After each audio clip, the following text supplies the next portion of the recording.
Hi, I'm Joe Sandwright Calendar, and I am the author of the Happy Little Garbage Truck picture book and educational system. And you have to excuse me, my there's a frog this morning.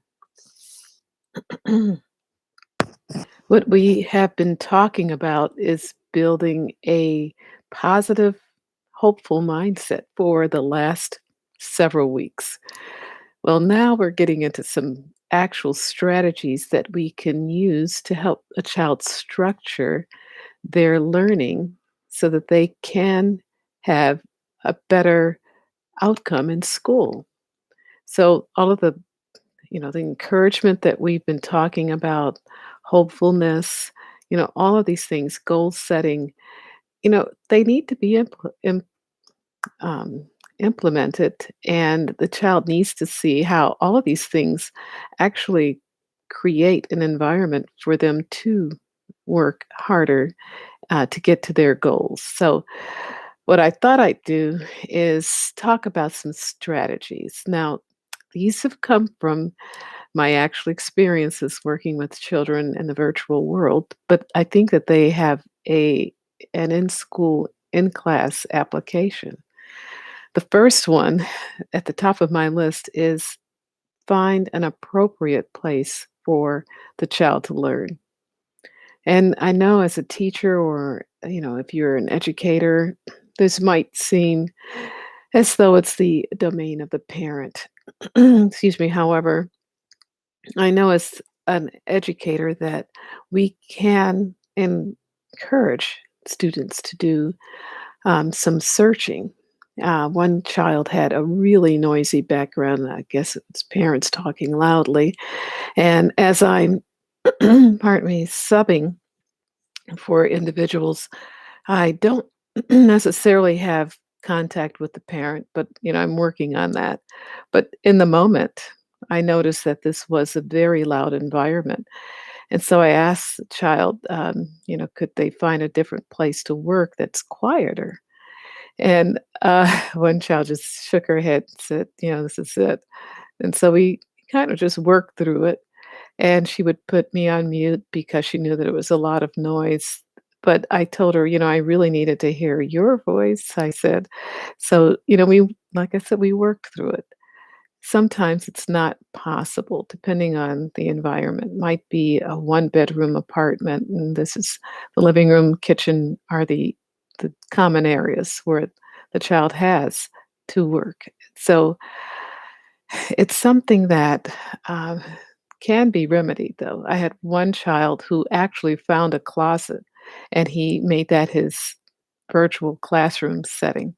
And someone tried to get into it, and I could see him pushing on the door to keep his sibling from coming in. And, it just the children know when the environment is conducive to learning. And so if you can use your encouragement to, just suggest that there might be a quieter place where you can hear me and I can hear you. One child found the other side of her bed in a less trafficked area. I don't know if it's her bedroom or her parents', but she was on the floor with her laptop, and it seemed to help her. Another child said that he had sliding glass doors in his closet, so he couldn't use that.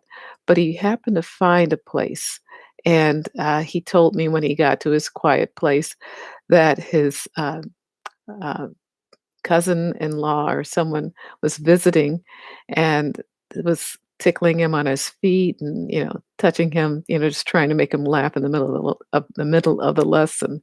So, kids are kids. They're gonna have distractions, and there will be other family siblings that will try to distract them too, but if you can encourage the child to find a place where they can concentrate and they can hear you and you can hear them, actually, children take it as sort of like a challenge, and they do try to get to those expectations that we've presented to them. Now, this has an application at school too, in the classroom, because seeing that there are some environments that aren't conducive to learning, think about this child is going home to do homework and it's the same environment. So I see virtual teaching actually is a great time to encourage a child to do those things that will carry over to when they go into the classroom. Having a quiet place for homework. Some parents clear out the kitchen table, and that's the homework station, and it's been the virtual station for some of the students that I've worked with. But while it is the parent's domain, I think if we help the child to know that there is a better way to learn when it's quiet, because some children are not aware of that because that's, basically how their days go. But I think that we can work with parents, and that's my goal this week is to see if I can encourage a couple of the parents or talk with some of the other staff members to see if the parents have been approached.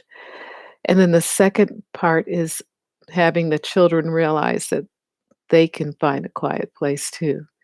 So, thank you so much. Tomorrow we'll talk about another tip, and I really appreciate your sharing and subscribing to this channel. Bye bye.